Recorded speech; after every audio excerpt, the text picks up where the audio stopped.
Hey guys, welcome back. So in the last video, I expanded my test to cover the library's listing page. So if you remember, I wasn't too happy with the fact that the tests I felt took a little long. It's just 6 tests and they're very simple, but um, just firing them and watching them run takes a little bit of time. And while 33 seconds for 6 tests is not long, it's not, you're not going to feel it in your bones, so to speak. But as if I were to continue throughout the whole app and I wanted 100% test coverage for this whole app, running a full test automation suite on it might take some time. And imagine if in a continuous integration environment, every time you push the commit, you had to wait for all the tests to complete in order to be able to merge your code. That would be tedious and not very fast and agile.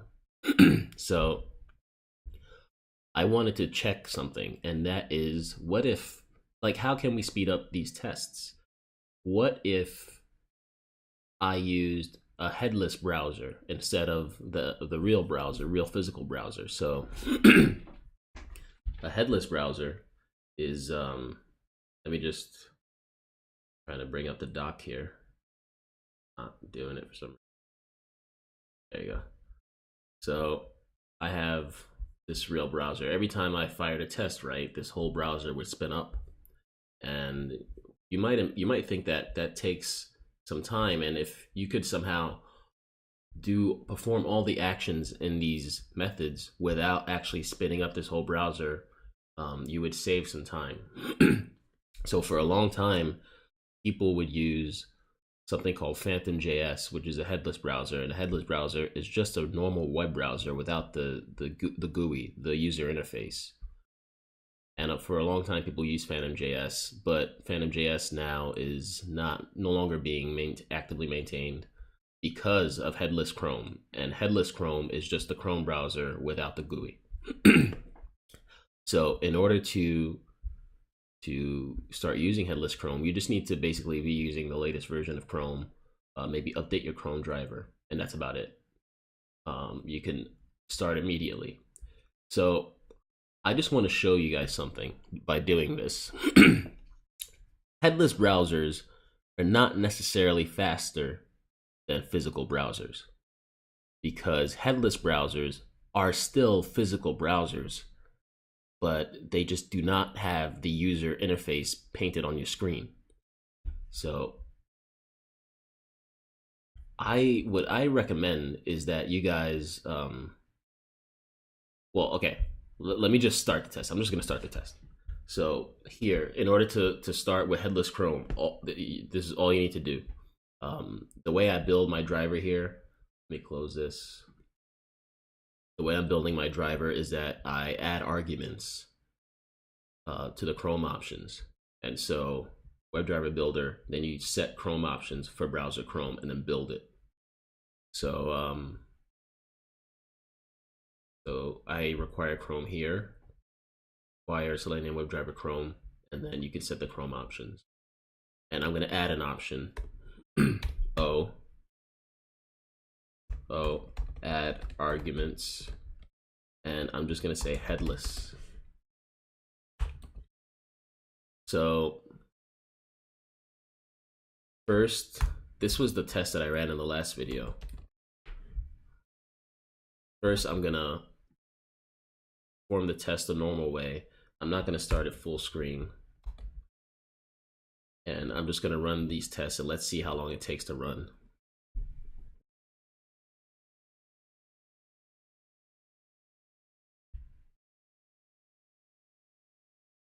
Where did they go? Okay. So the browser is being spun up every time. It's just popping up behind my code editor for some reason.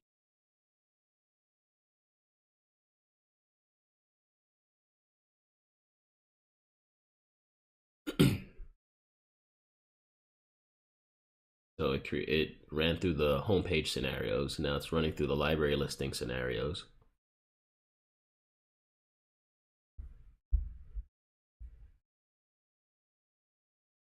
Still spinning up the physical browser. Okay, so this took 49 seconds for some reason. So now I'm going to add the headless argument. And now the same thing will happen, except that the browser will be headless. So mocha.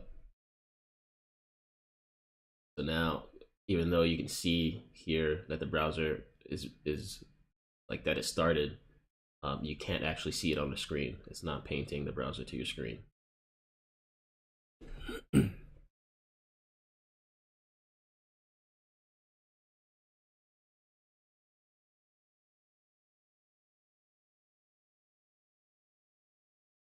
So it's still running.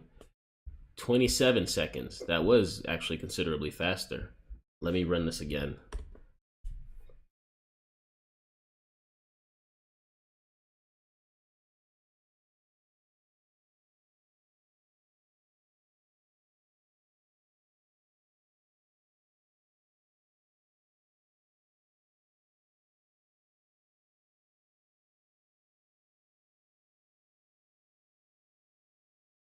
The issue with this app is that the the the time it takes to load varies a lot.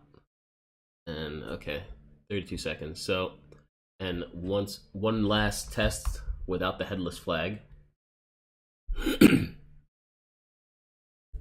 So here you see that the browser is being spun up.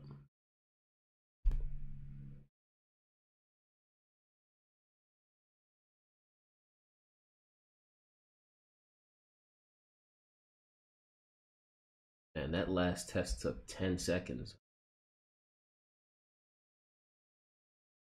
So weird.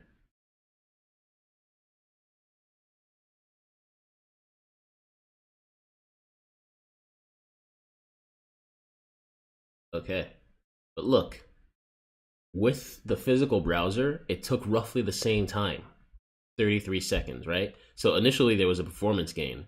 Now, it's hard to really, with this app, it's hard to really scientifically test this because the the loading times change so much and they're so inconsistent. But roughly, you might see a small speed increase, but it's marginal.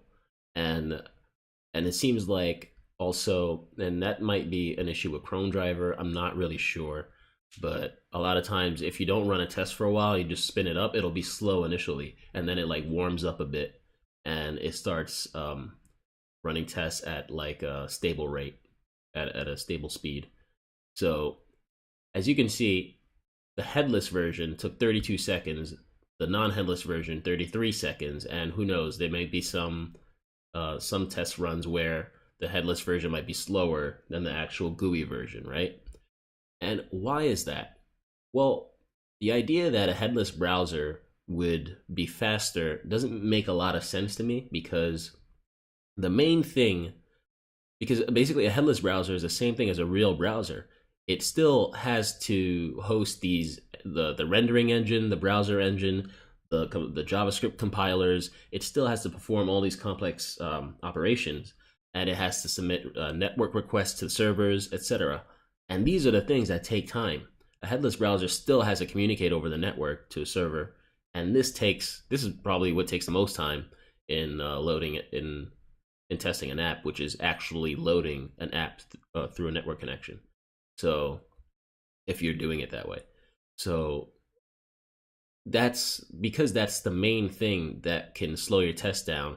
That's not going to disappear in a headless browser. The headless browser still needs to communicate with a server over a network, and a headless browser still contains, it still has to process HTML, CSS, read them, parse them. It still has to compile your JavaScript, and I really recommend you guys read this article here on HTML5 Rocks, how web browsers work, behind the scenes of modern web browsers. And that really helps to explain everything about how browsers work. And I learned a lot from it. As you can see here, these are some of the main browser components in modern web browsers today. And the whether Chrome runs headlessly or not, it still needs to host these components except for the user interface. But the user interface, drawing the user interface, does not take that much time. The main things are networking and interpreting the JavaScript and things like that. So the idea that you can dramatically speed up your tests by using headless browsers is kind of an urban legend, kind of a myth. The real point of using headless browsers are when you're using them in a continuous delivery, a continuous integration environment in the cloud.